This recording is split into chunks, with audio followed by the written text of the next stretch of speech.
Hello, everybody, and welcome back to another edition of the Hey, Are You Still There podcast. This is Mike. And Beth. Beth, did you run here from Florida? I did. You might as well, way. as much as you ran last week. Yeah. How ran was it? and walked. You're back from your marathon, half marathon. Half marathon. You did a half marathon. Maria did a full marathon at Disney World for like Disney World marathon weekend.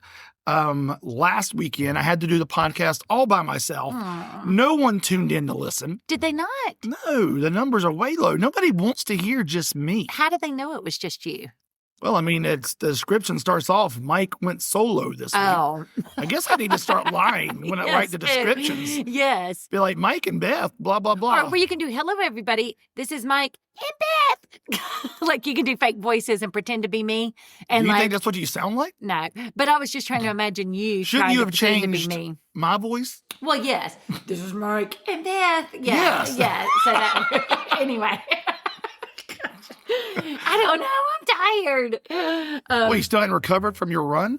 Well, I mean, I'm recovering, but like it's the lack of sleep. So I don't know how much you want, but super quick, high level, I guess, what it was like, right? Is that what you want? I mean, this was your second ever half marathon. Yes. You ran your first in September. Yes. Which was one of your Big 12. Yes.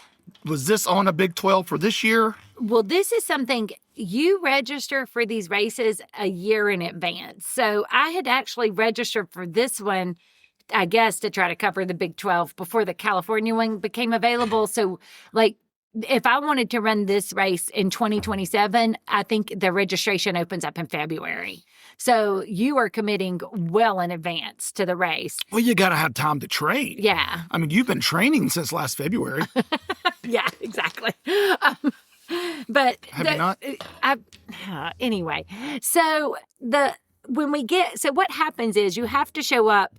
Like this is the only marathon weekend that Disney offers. They have others that are like 5K, 10K halves. They have all these different things. But what Disney has is because this is a marathon weekend, they have what's called some different challenges in addition. Like they have a goofy challenge, which is you run a half marathon and a full marathon the same weekend. Or they have the dopey challenge, which is Thursday you run a 5K, Friday, you run a 10K. Saturday, you run a half. Sunday, you run a full. Which I don't even know how that's humanly possible.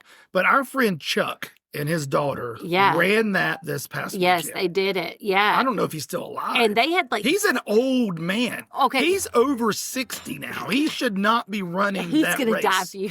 He doesn't listen to our podcast. Well, his wife does, yes. and she would agree. He's too old to be running these races. Yes, she would. All I know is he posted pictures of them because his wife also ran the half marathon. And I commented and I was like, wow, you look a lot less sweaty than I do, because they had just ran the half. And like, I was so sweaty from running the half. I had 2 braids.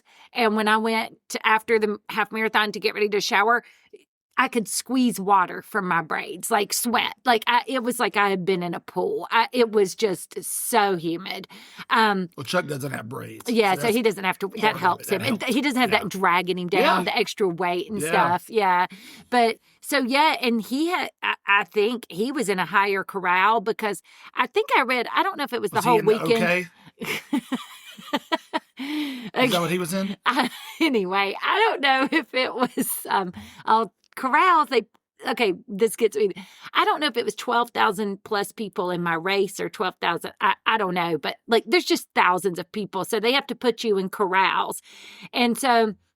Like you have A, B, C, D, E, F, G, and you have to put a proof of time to get moved up. So they base it on when they think you're going to like finish. So the A corral in theory is supposed to be for the people who are running pretty much the entire thing at a great pace to finish first. So they don't need to be slowed down by some 51-year-old. People walking or something like that. So because of these corrals, like you may start the race 20 minutes before somebody else, like, and stuff. So anyway, so what happens is you show up and you have to pick up your race packet before the day of your race. So we had to go pick up our race packets at this area, and there were still lines so just so many people because you have to pick up your bib and all that. And that's when you find out what corral you're in. And Maria did not run this race with me. So we ran our first ever 10K at Disney while she was working at Disney when she was doing the college program. And then we ran the half marathon at Disneyland together. But this was a race I was completely by myself. So for the half, and she was by herself for the marathon. So we were both nervous.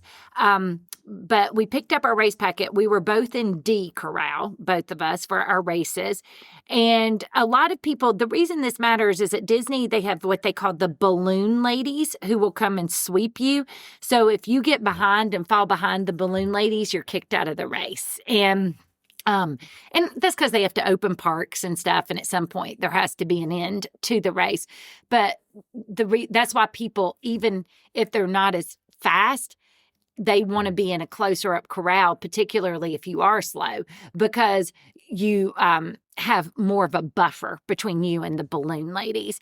But the race, I couldn't sleep the night before. So we picked up all our stuff Friday. And then I was just having all this anxiety about all sorts of things. Like, will I wake up on time? And what time do I really need to wake up? And we were staying at the All-Star Resort. So they had buses out front to take you. But then there are all these horror stories like, the bus got lost and people were late. And, so you just hear all these things. You don't know what time you really need to be there.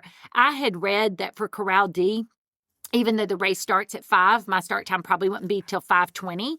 But I woke up at 2:30 a.m. Saturday morning and got ready, and tried to figure out what I would need for the race and everything, and then made my way to the bus. And you have to go when you get there.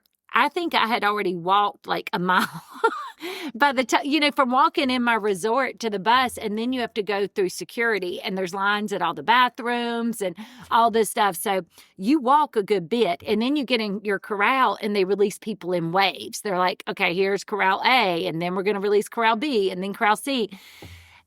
So they release you when it's dark, there were men peeing on the side of the road, which was weird. Just a few that I saw. I was like, what in the world? But who among us hasn't? Yeah. And they had Porta-John spaced out, but I was like, I do not want to have to use a Porta-John. But you start off running, and there's just so many people, and it's so tight at the beginning that there are times even if you want to be running, you can't, because there's just this mass wave of people in front of you, trying to get through these tight spaces. But for my race, we ended up running, you start off at Epcot, and then but not running through the park of Epcot. You run out and you run kind of down the road and by the resorts, like if people are familiar with Disney, like by the Polynesian and all that stuff. And then you run into Magic Kingdom. And the cool thing is that Maria and her friend, they didn't get up at 2:30, but even to spectate, you usually have to be there by like 5 a.m. or something. So Maria and her friend Riley got up, and they also had to, go through security and take transportation, and they were in Magic Kingdom. So they were texting me kind of like, stay to the left. This is where we are. So once you got into Magic Kingdom to run through there were all these people lined up down Main Street to cheer for you, which was really cool. And then you ran out of Magic Kingdom and, you're on a stretch. You go to what's called the TTC. It's like the transportation where you catch the monorails and stuff. And Maria and Riley had made it there too, so that they could see me at that stop. So I was able to see them. And then, you run the worst part's when you're running on the road and you have to run up some bridges and stuff. So it makes it kind of like hills and things. And the sun comes up and the humidity, humidity's no joke, and so there were a lot of people, I think, overheated and stuff and that's the other bad thing about starting later. The later you start, the later you're going to finish, which also means you're getting like the worst running conditions, the hottest, most humid. So anyway, did all that. And then after the race, survived it, got a few pictures, went back and showered and ate and saw a friend and did stuff like that. So by the time I went to bed that night, I had on my Apple Watch, I think 20.5 miles that I had walked that day. And then we tried to go to bed early. That was the other thing. I tried to go to bed super early, but your body, it's not like you can be like, go to bed at 7 p.m. and your body will just do it, you know? So I was pretty exhausted, but I was lucky. It didn't have blisters, didn't have anything like that. And Maria woke up and then went to her marathon, and her friend Riley came, and we met at my resort. And then Riley and I ended up doing like the equivalent, I feel like, of a half marathon, chasing Maria around, because so for Maria's, she went through the same things I did, getting up, like 2 or 2:30 and taking the bus to Epcot. But so Riley and I, first of all, had to go through security and everything, and went on the monorail to the TTCs and then to Main Street. And people were pretty nice. There were people who were cheering on a lot of people, and just rows and rows of people. So we just walked and asked people, like, we were tracing Maria on Life 360, and we were like, our runner's coming, can we squeeze in and get a picture? And we made signs for her and stuff. So we were able to see her on Main Street. And then as soon as she ran through Main Street, we booked it to get on the monorail back to the TTC, and we were able to see her there and wave at her.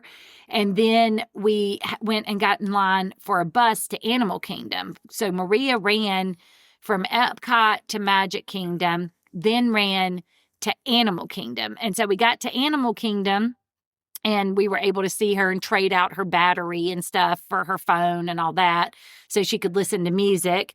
And it was getting pretty hot at that point. And then we left Animal Kingdom and decided we could either be at the finish line to see her, which we knew would be crowded, or we could go to Hollywood Studios and see her at about mile 24. And so we texted Maria and asked her, and that's what she wanted us to do. So we went and ran to about we were at like mile 24 and saw her. And then we jumped on the Skyliner and booked it to try to get back to Epcot. And we were there right after the finish line. But I joked, we did all forms of transportation in that day, because, except the boat. But we did monorail, bus, like the Skyliners, and ran around, again, walked probably 13 miles or something. So the reason that matters, they do say keeping moving is important. But I would say it's just so, the getting up is what's so brutal. And it's what the a dedicated, good friend Maria has that would stay up that whole time and do all of that. Yeah, it just makes me want to cry thinking about it. I mean, it does. Because I thought about that. I'm like, I don't know if I have a friend that would do that for me. And I'm not sure I'm the type of friend that would do that for anybody. Well, and the thing that was crazy is when Maria told me, and I love Riley, and some of those girls, they call me their second mom or whatever. But even with that, I was like, Maria told me Riley might come cheer me on. And I was like, I'm going to be slow and not fun to watch. And I was like, Riley, don't let her feel like she has to do that. Because I was like, I said exactly the same thing. I don't know if the roles were reversed, if I would get up at 4 or something, because Riley works in Epcot parking. I mean, she has a job that also requires her to sometimes not get a lot of sleep. And not only did Riley come and do that, but then, she was meeting me the next day, and she helped me make the signs. And it was just such a comfort, because even though I've been to Disney, I feel like a million times now, she knew so much of the ins and outs, and I was able to look at Life 360 while she compared it to the race map. And it was just so nice having somebody there with me. And I do have to say, it really helps you having people like cheering for you and stuff, because you do hit these walls where you're like, is this even worth it? But one thing I did want to share that I saw in my race, I feel like a kind of rough December and stuff, just a lot of things at work, my dad being sick, just stress, like lots of things. And some of my own health issues. And so I was kind of like in a funk, as you know, like I was just there, like just feeling pretty sad for myself. And I mean, and I think it's right. We have bad circumstances. We can feel sad for ourselves, but I was probably crossing over to like feeling sorry for myself land, not just like, embracing my sadness. And as I was doing the half marathon, I sent the family a picture, but I looked in front of me, and there was this really tall man without legs.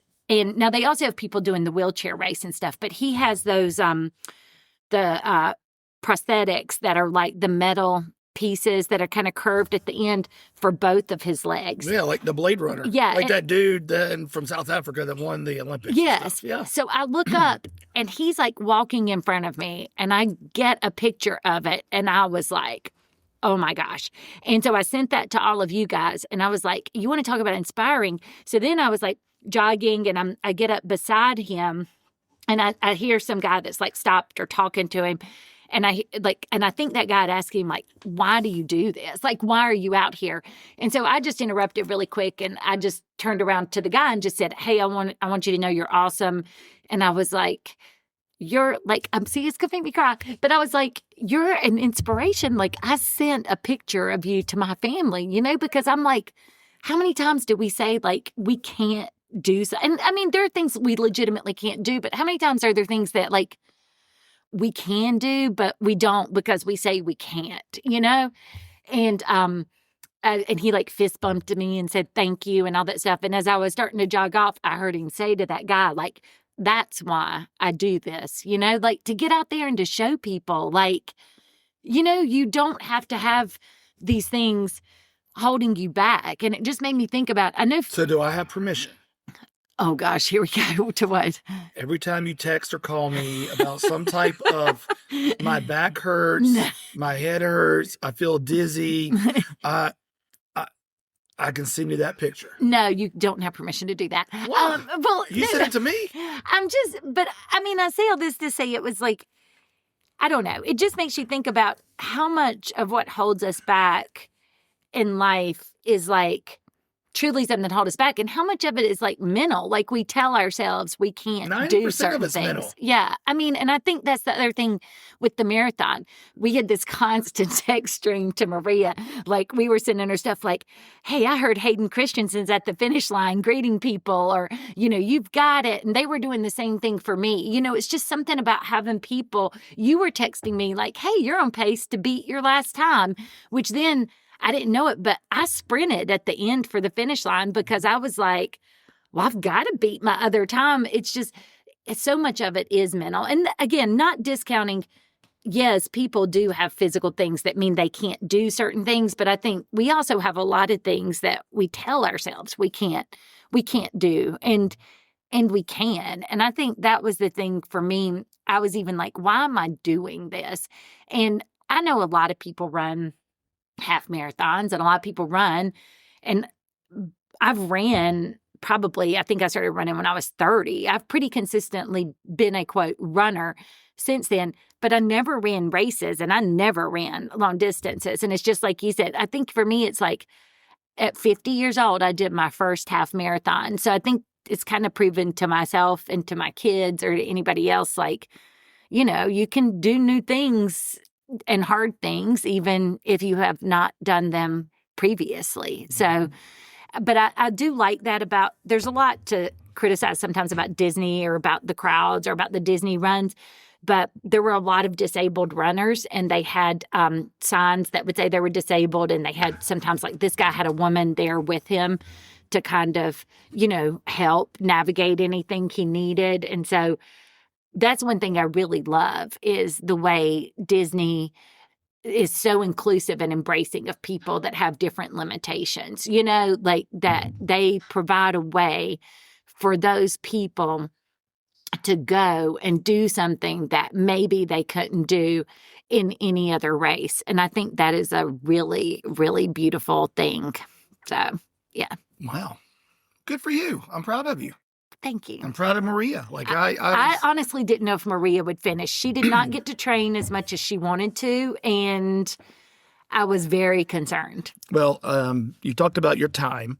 You beat your, I won't talk about the exact times, but you beat your previous by 5 minutes. Yes. So the one you ran in September, you beat this one, you ran 5 minutes faster. And this one was worse because of the humidity. I mean, there were people, Maria's race got so hot at the end, it was after she'd already gone through, but they had to cut the course short because people were like passing out and stuff, and it was just too humid and too hot. It was dangerous. Yeah. And so there was, you mentioned number of people in the half marathon alone. there was 10,417 women Oh. that ran. Oh, I was way off on my numbers. Okay. Yeah, I mean, I think there was around 6,000 men, but Mhm. women, 10,417, and you placed 5,577. Hmm. So really, like almost top 50%. Yeah. That's Which pretty is good. kind of crazy. I mean, yeah. that's amazing. Mhm. Yeah. So 5,500 out of 10,500. Yeah.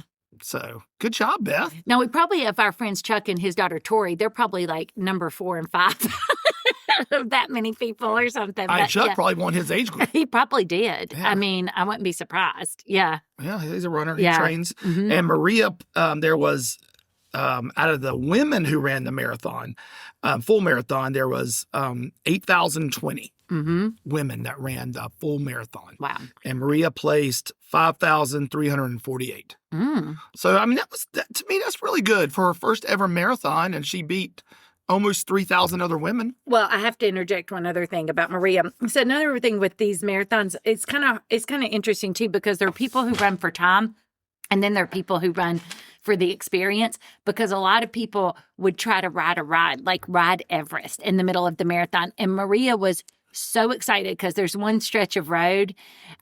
It's funny because I had screenshotted this thing where it was like, the first 2 miles, it's like, just get to Epcot. Then it's like, just get out of Epcot. Then it's like, just get to Magic Kingdom. And then it's like, just get, it's like, that's kind of like mentally what you're doing. And then there's one, it's like, just get in hell. And then it's like, I'm in hell. And then it's like, just get to Hollywood Studios. And it was so accurate because when she hit like that 20 or I think it was Right like around that the 20 mile mark, yeah. she texted and she's like, I'm not going to lie. I feel like I'm in hell, because it's hot, it's humid, she's exhausted. And it was also a strip of road that there's nothing, you're just in the sun and all this stuff. And I screenshotted and then sent it that. And I was like, well, this is, proven to be the point where you're supposed to feel that way. But they put out there, Disney did, all of these Star Wars characters. Mm-hmm. So she texted and she's like, oh my gosh, there are Jawas.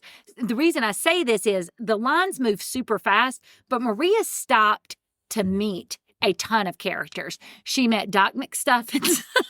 She said nobody was in line to see Doc McStuffins, so she went because she felt sorry for her. But Elsa and Anna, she met the Jawas, the stormtroopers, she just has so many pictures of all these characters that she met. So she would run, stop and meet a character, run, stop and meet a character. So that's the other thing. Who knows what her time would be if she committed to run the whole thing, But it was probably a good break for her. Yeah, I think to get, it's a good time to get your breath. Yes. And then it also just helps you, I think, give you something to look at in your brain. Because when you go back to a lot of this being mental, just having people around, seeing you do it or whatever, I don't know. I think it makes a difference. Yeah. Yeah.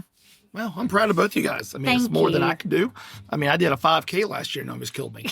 So that's on my big 12 this year is to beat my personal best, run another 5K, beat my personal best, and then I'll never race again. Yeah. And I'm never letting you run another half marathon again. Okay. Mentally and emotionally, I can't go through that. I refuse. Okay. Speaking of Big 12s, you don't even know this happened, that I'm doing this.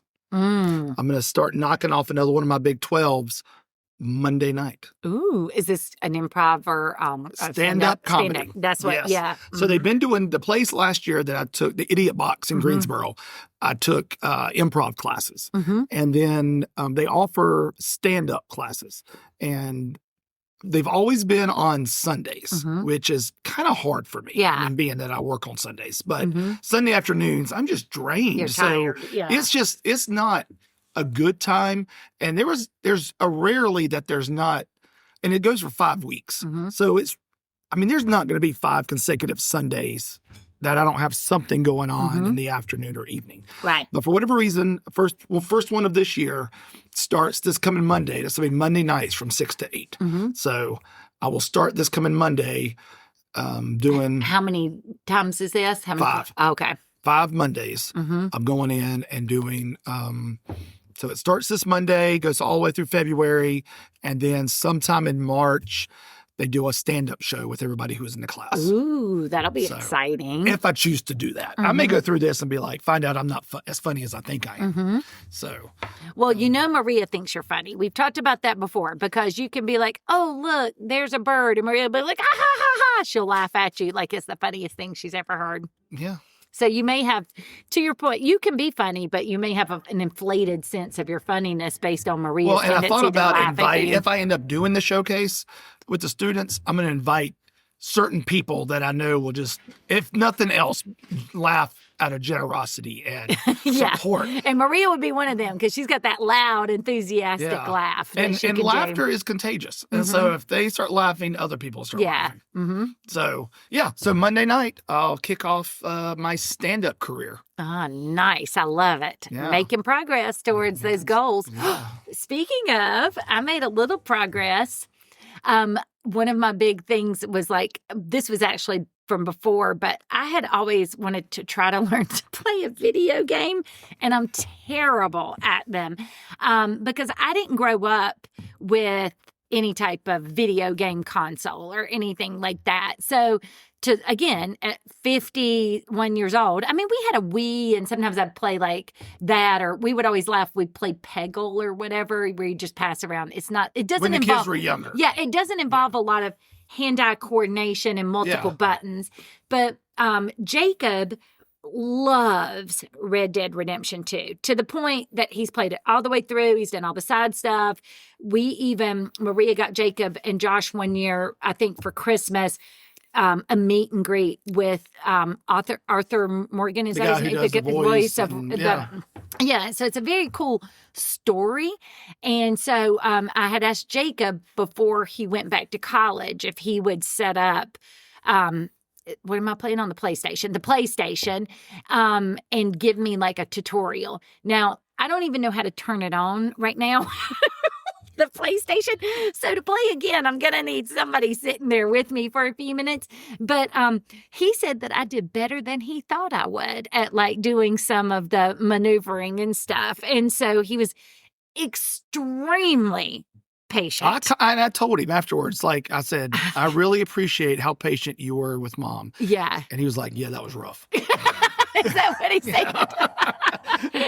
Well, because like I get confused. He's like, you do this and it's like you're looking a different direction versus this actually turns your body. So you know that in your head, but then I get it and I'm looking up at the sky and I can't get my head back down to look, so it's challenging. And like if you didn't grow up doing, I think anybody who's played different games with consoles, y'all just adapt to it, but people like me, that's like, it's very foreign.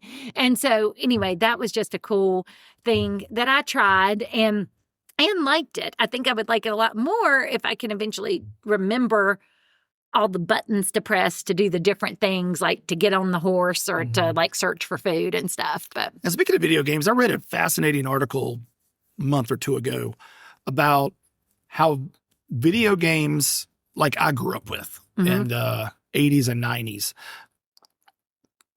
are so different from video games today in that you go back to the original Nintendo, Super Nintendo, Sega, your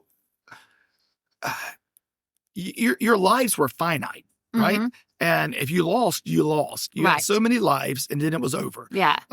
You eventually got to the spot where maybe it would save a little bit of progress, but you had to keep trying. Yeah. So the games were shorter, than they are now. But it probably still took you as long because you're going through some complex stuff and you can't die. Right. Games today basically are infinite respawns. You just keep respawning, you keep doing it, and there's no consequences to not doing it. And the whole article is about how that changes your mentality in life. That looking back, kids that grew up with that, man, if I don't make it through here, my character dies and I've got to start all over. Teaches you the price of trying to do things just right, trying to learn patterns, trying to learn Like, how was can I it do this? Jumanji? Like, if they died 3 times, they died in real life. Exactly. Like, Yeah, just like Jumanji. And now they don't have that. And they were talking about just psychologically how that's changed the generations. Right. That, generations today, they're not getting that.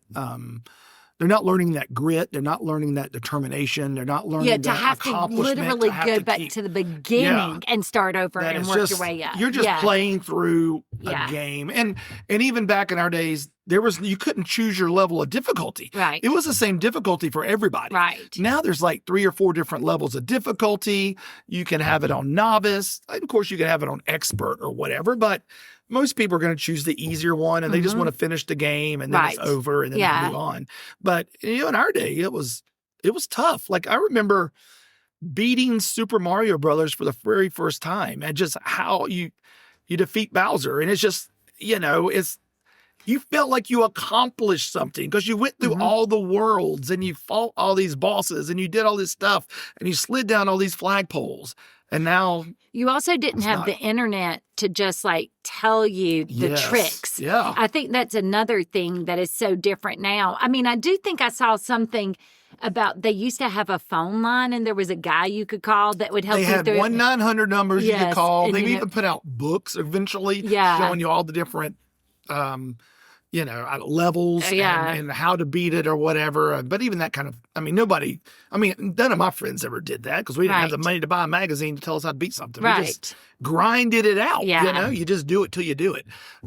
Which also kind of goes back to this like mental fortitude to like we were even talking about with the running and stuff to keep doing it. Like you said, kind of take away that like that get up and like, I'm just going to start over like Groundhog Day. I'm going to start over 40 times until I figure it out and, do it versus like with this unlimited, kind of like the whole idea of everybody gets a trophy, like the whole concept of winning and losing has changed drastically. Yeah, absolutely it has. Yeah. So, we got a save the date in the mail the other day for a wedding that I'm going to be performing later this year. And so I think this year I'm already penciled in to do 3 weddings. Nice. 2 of the weddings are former youth, kids that were in my youth group that are now adults. Yes. And so I get to do their weddings. Another one is a young couple from our church that's getting married. I'm excited to do theirs. But it got me thinking about marriages, right? And so I got a couple questions for you. I know you didn't listen to the podcast last week, but one of the things, the whole premise of it was what Mikey likes. Yeah. And so I went through currently what am I liking? Like TV shows, movies, books, like what's some things, board games, what's some things I've experienced in the last month that I would recommend to people. And so thinking about TV shows and thinking about marriage, I don't know why this question popped in my mind, but we've watched a lot of TV shows, especially with the kids growing up, family TV shows. What do you think are some TV shows that get marriage right versus some TV shows that get marriage wrong? Right. Like, think about some shows that we've watched. So if you were like, if these 3 couples were to come to us and say, is there a TV show we could watch that is true life about this is what marriage is like? What would we point them toward versus not? Not just marriage, but marriage and parenting, The Middle. That show gets, I think, things right, because it's a couple and a family with quirky kids and she's trying to work and he's trying to work and they don't have enough money and then they argue about things or she's telling him the way to do certain things. I just feel like that show is really good on the marriage front and the family and even the like extended family front, things that would happen like with in-laws and stuff like that.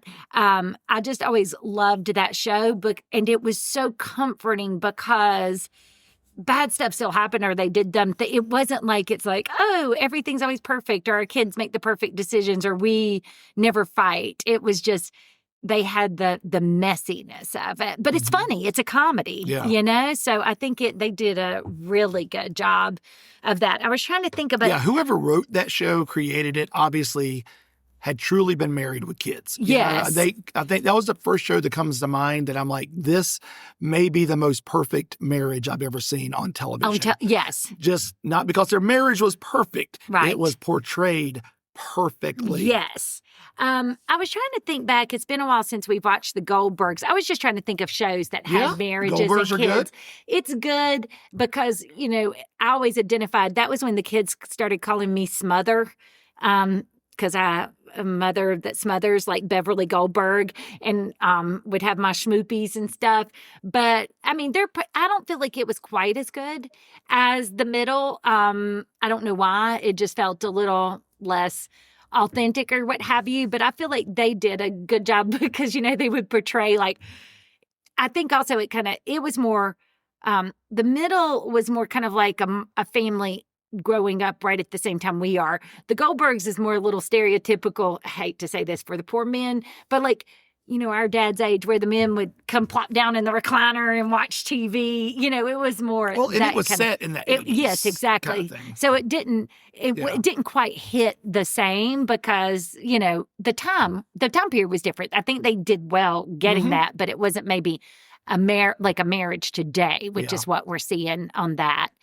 I'm trying to think about shows. I'm blanking on shows that have marriages in them. Well, I mean, I think, just staying with the sitcom theme, you think about shows we grew up watching. I don't know if you watched Family Ties. Oh, yes, I did with watch Michael Family J. Ties. Fox. Yes, You know, and that kind of gave, I think the 80s gave some false perceptions of what a marriage and family will look like. Oh, like the Cosby Show, the family. They were great yeah. shows. But you get married and have kids and you realize you're not the Cosbys. You're not Family Ties. You're not go back even farther. You're not the Waltons, right? Not John You're not the Brady Bunch. Everybody, yes, like, it's exactly. just not like that. Yeah, how many blended families would be like, oh, we're just like the Brady Bunch, you know? Like it's not like that at all. No. So I feel like, I think you're right. I think most of those entertaining shows, but not authentic to the marriage experience at all. Right. Yeah.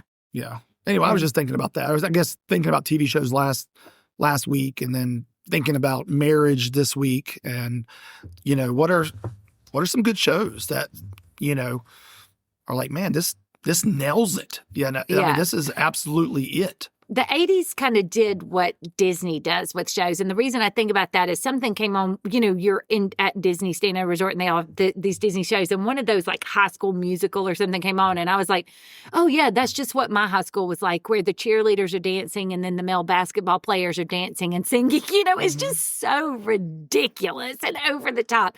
I feel like that's the way some of the 80s shows were. Entertaining, people like them, it's comforting, but really unrealistic with regard to like what your life experience is going to be like. Yeah. And it got us in the same that I talked about this last week on the show. Jacob and I devoured and binge watched Chad Powers. And you've got to watch it with me. It is so I don't good. even know what that is. So good. Okay. But it's built around football. Mm-hmm. So, you know, Jacob was like, I always cringe when I watch these football shows because this isn't like it really is, you know? And I told him, I was like, that's why your mom never watches legal shows. Yeah. You know, I mean, it's just, you see it and you're just like, this is so unrealistic. Yeah. And that's how like, we used to watch these Disney shows with the kids when they were growing up and these live action Disney shows. I think about like, I don't know, like Hey Jesse or something. I don't know, something like that. And the dads were always portrayed as this aloof, like not very smart, like kind of clueless as to what's going on right in front of them. Yeah. And I was like, that is not real. Like, you know, at least it's not real for me. Right. Yeah. And so seeing a TV show like The Middle, you know, it was like when they get it right. Like, okay, I can see myself as Mike Heck. Right. Like I have those same frustrations. I want to strangle my kids also. Well, there's even an episode that we watched at Christmas that I was like, oh my gosh, where, you know, the mom finally gets into this Christmas program singing, but then the family falls asleep and all she wanted was them there to see her. And, you know, and then they all come running in like pajamas or whatever. And, you know, Mike had tried to make it seem like Christmas was easy. I mean, there's just things like that they get it right. Yeah. So, Yeah. Anyway, thinking about TV shows, thinking about marriage, the save the date that we got the other day kind of got me thinking along those lines. But one last question. I thought this would be fun if you can think this far back.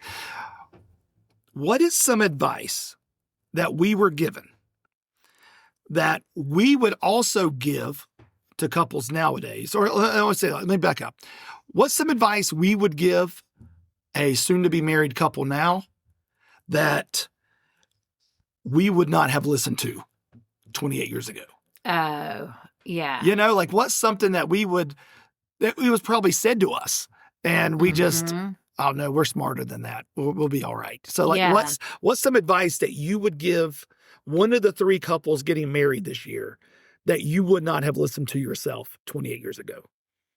I think part of it is you make a lot of assumptions about how much you know about the person that you're marrying sometimes and like the position they'd take. And there's so many unknown variables. You go into it with a certain amount of arrogance, not only arrogance in your knowledge of the person you're marrying, but also arrogance about the way you'll do things in certain circumstances. And what I mean by that is like, when you first get married, I think about, well, we'll never fight about that because we'll talk about everything, or we'll never let those little things get to us. Or like when we have kids, well, we won't fight about discipline because we're just going to, or like we won't fight about anything with the kids because we're just going to do the sleep it out, the cry it out method or something, whatever it might be. You just have these ideas in your head. And then when reality hits, not only do you not know how your spouse is going to react, most of the time you've even misjudged how you're going to act in those circumstances. Because I think about how many times, and I see other people do this all the time, we would look and say, particularly around parenting or something, oh, we're not going to do that with our kids, or why don't these parents just do that? And then you have your kids and you're like, oh, now I get it. And I think marriage is like that to a certain extent. I think you think that you're going to be mature and discuss things and not just push down your anger or your frustration, and that you won't let little things like the toilet paper roll, how you put it on, get to you. But in the end, I think it is oftentimes the little things that build up that we don't address, because we just assume. So what would your advice be? Just don't assume. I think that's the thing. And like, don't, it's so easy to be so to judge things for a situation you're not in yet and to think about what future you is going to be. But I think the other thing is it truly is communicating, because this isn't just about me and you, but like for both of us, like I wouldn't say I do marriage counseling, but talking to married people, the one thing that stuns me all the time is like sometimes like you will have talked to a husband and I will have talked to a wife, and it's like, if they would just talk to each other and tell each other this, I think it would clear up so many things. But it just is staggering how many people will not talk. I mean, they'll talk, but they don't talk about the things of substance that they really need to talk about. They talk at one another. They don't talk to one another. Yeah, instead of like trying, and they also talk in a way, I think you talk in a way where you're trying to defend yourself instead of just sitting down and listening, trying to understand where the other person's coming from. And I also think there's a certain amount of, too, like you personalize so many things, like I would take things so personally early on. Like if you said something like, oh, well, it's critical, instead of just, being able to step back and being like, well, that might have been a reasonable request, or there's a better way for us to do that. So I think that's part of my advice. I probably have other advice, but I haven't had time to think about this. Oh, I think the other thing that you do hit a stretch in marriage, and people I think had told us this, but I wouldn't put it like at a certain, years married, but you hit a stretch where like the novelty and the romance or what have you has worn off. And for us, I feel like that was when we had two toddlers, 22 months apart in diapers. We're both working. Money's tight. We never get to see friends. We never get to do anything. We didn't feel like outside of like us. And if you're not extremely intentional about not only communicating, but finding something fun to do together, it will it can be detrimental to your marriage. Because, and what I think about is that I always think back to that time that you bought that used mountain bike for me for my birthday. You know, I feel like that was like the kids were little and that you brought that. And I was like, I felt like a kid again riding a bike. And then that you got a bike and we would just sometimes take a few hours on a Saturday, get somebody to watch the kids and just go ride a new trail. And we couldn't do that all the time and we couldn't even do it that often, but it gave us something to do together that we could talk about. And I think that we didn't stick with that forever. We rode bikes for a while, but we've had things like that now throughout our marriage. Like if you like disc golf, I may try it and see if it's something that I like, or board gaming or whatever. I think you have to be super intentional about making fun time together a priority. Otherwise, everything becomes so transactional, not because you want it to, but out of necessity. Mm-hmm. Yeah. A couple of things I thought of is, you kind of touched on it, the assumption is when I do premarital counseling, I tell them, don't assume when you get married, everything gets better. Yeah. Like, don't assume what's good now will be better when you're married.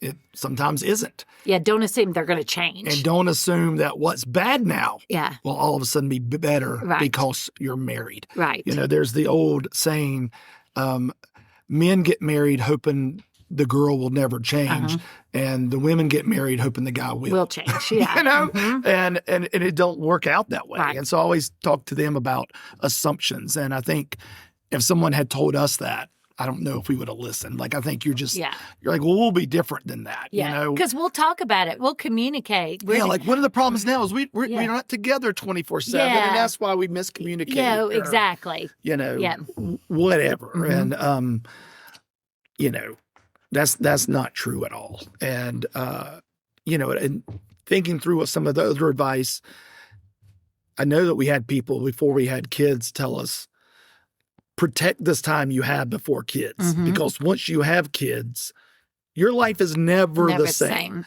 You might get to a point where you have a weekend away, a week away, but until they're adults, you know, you're kind of limited in what you can do. And then even when they're adults, you still have that the worry, you know, even though, you know, it just, and so. And you're bound by so many strict things. You're bound by the school calendar. You're bound by like their health and the sports doctors. Calendars, like, you know. Like you become, even if it's not like it's bad, but it's just, you become, because I remember by the time Jacob was playing football, it was like, we literally have 1 week this entire year that we can go on vacation. 1 week. Yeah. Yeah, during the summer. As a family. Yeah. And so I don't think, and that's one of my regrets in our marriage, is that I did not listen to that. And because we were married 5 years before we had kids. Yes. And now, granted, we were poor as can be for those 5 kids. Money. Yeah, we had no money. No money. But also, I don't think I valued that time as much as I should have until we started having kids. And I missed that time with you where you and I could just do whatever without having to worry about anybody else or anything else. And so I tell every couple, and I'll tell these three, like, you know, wait as long as you can to have kids and enjoy every minute of it, you know. Well, and I think that's the other thing. I that is one thing I look back the same, because I know we've had a lot of friends that are younger than us. And I remember looking at some of them and they're like, oh, well, we're just going to Carowinds for the day. And I was like, you can do that? You know, in the middle of the week, like we're both taking a day off work and just going to Carowinds. We didn't do that kind of stuff. We didn't do anything spontaneous. And I do think a lot of it is we literally had no money. We were so poor. But I think it was also just, like you said, like you're doing youth ministry and trying to pour into that. I was in law school and I felt so consumed by studying all the time. It always seemed like, well, we'll do that later, you know, we'll get to that. And we just didn't. And then when later comes, you have kids and you can't do it. And you can't do it because of those schedules, because of finances, because of all sorts of things. Yeah. And you know, and you gave some good advice last night at our small group. We have some couples in our small group that have younger kids. Yeah. And just talking to them about being intentional about taking care of themselves, being intentional Yes. about making sure you are having date nights and you're doing Yes. stuff with one another. And it's okay for the kids to go to grandparents or another trusted adult's house for an evening, and you go take care of you.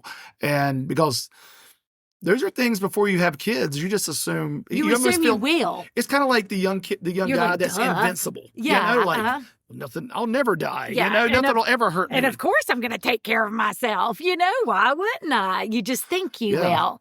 And yeah, that advice I gave them, I think, because I talked about, for me, everybody told this is the thing with advice too. You have to like not weigh it as in how true it is, but there's limits to the advice.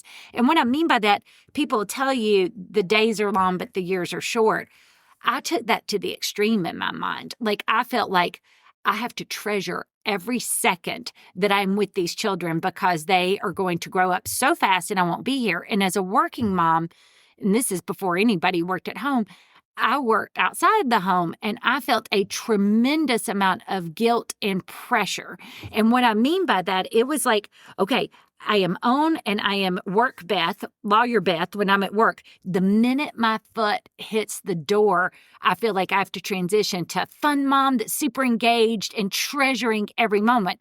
Well, you know how life is. Like, how are you treasuring when one of your kids is throwing up and two other kids are fighting and, you know, somebody forgot to tell you to sign paperwork and do the paper, you know, you just have, and you're exhausted.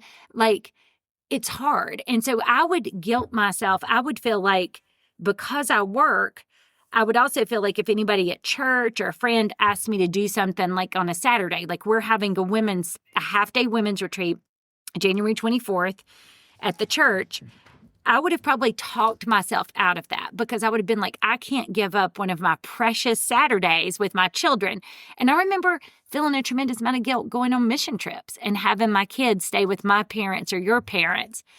I felt like and there are two pieces we talked about in small group. There's like kind of the hole in your heart you feel as a mom, just because you truly do. When you are not with your children, you miss them, you know, and you go on a trip and you're like, well, look at all these other kids running around. I miss my kids.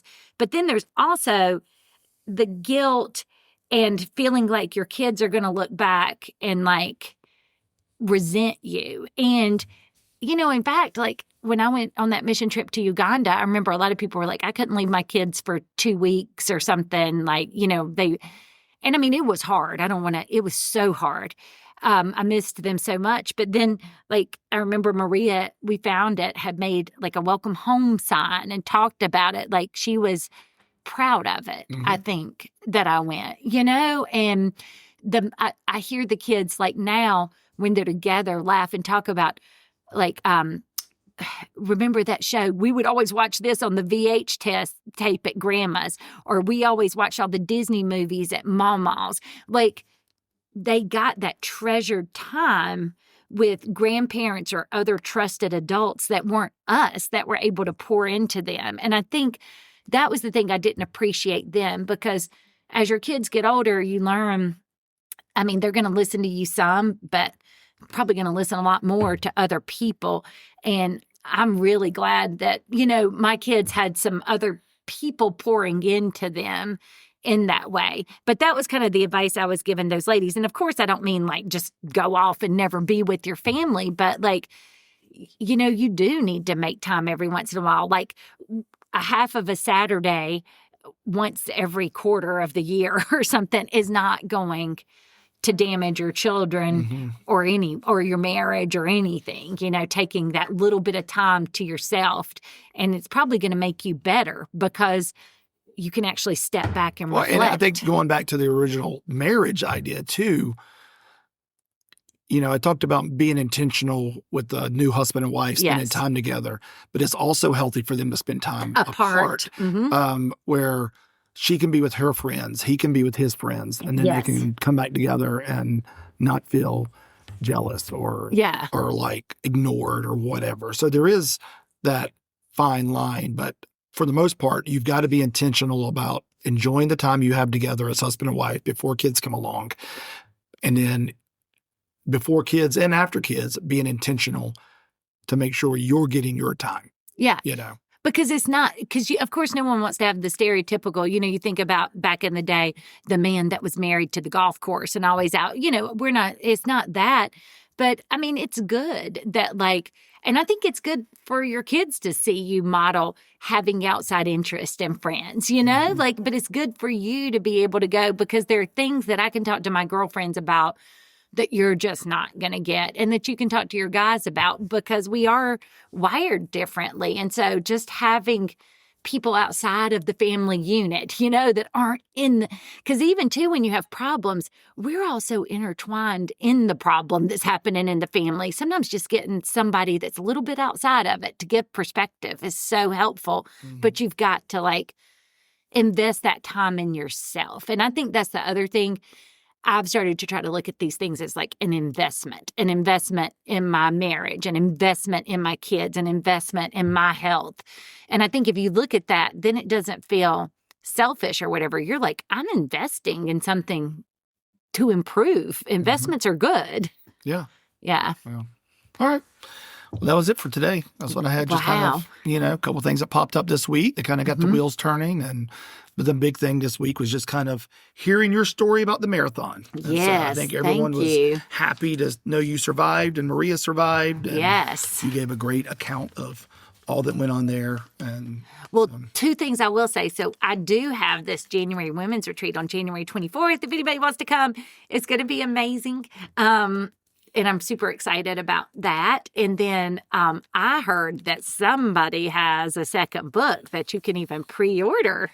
Yeah, so my second book will be available just a few days after this podcast drops. So it's going to come out on January 21st. I did that intentionally because that's our son's birthday. And so January 21st, it'll come out. Oh, so he'll always have to share his birthday with the birth of a book. Yeah, that's it. Exactly. It's basically so I could remember when the book came out. But you can pre-order it on Kindle, which means come midnight, January 21st, Kindle will automatically download it to your device. And then you can have it to read first thing. You can also order it via paperback starting that day on Amazon. And then I've ordered a bunch of copies that hopefully will be in time. I can have them at church that following week. Which will be amazing. And I mean, you went from I'm not an author to I have 2 books, in rapid, boom, boom. I'm working on the 3rd now. Just crazy. Already got and then it. Are you retiring? Then I'm done. Then I'm done. See, this is the difference in me and you. You're so good at I'm doing these 3 things and then I've finished. And everything for me is perpetually open. I don't like to close any doors. If I can beat my personal best and I have a number in mind, I'll never run again. Or like you with Wordle. You truly have never played Wordle again after you got it on the first time. Yeah. Yeah, why would I? It's perfect. But for me, I'm I'm always I could always improve or learn this or do this, and I never want to close a door. I like to have what if you want to write a 4th book and then you've told everybody you're not? But I'm not. I'll just give it to you and you can go. I can be the ghost. I was going to say a ghostwriter. Yeah, I'll do that for you. Yeah, so I guess next week's a big week for me. Starting stand-up class and have a new book coming out. Having a new book. You're just doing all kinds of things here in the world. Yeah. It's impressive. Yeah. Yeah. Young and aggressive, as Jimmy Buffett would say. That's right. He went to Paris. He was impressive, young and aggressive. Yeah, when you were talking about TV shows too, we've watched Fallout. I thought you were going to ask me about that because now I'm in this video game world of Red Dead Redemption and Fallout. And I'm like, where's he going with this? That's our show we're watching. Or the games. Did you talk about Harmonies? Yeah, I did last week. You can go listen. You'll hear all about it. Okay. Yes. All right. Well, that's it for this week. This has been Mike. And Beth. And it's good to have Beth back this week. Oh, thanks. And we'll pick up again next week. But this has been Hey, Are You Still There?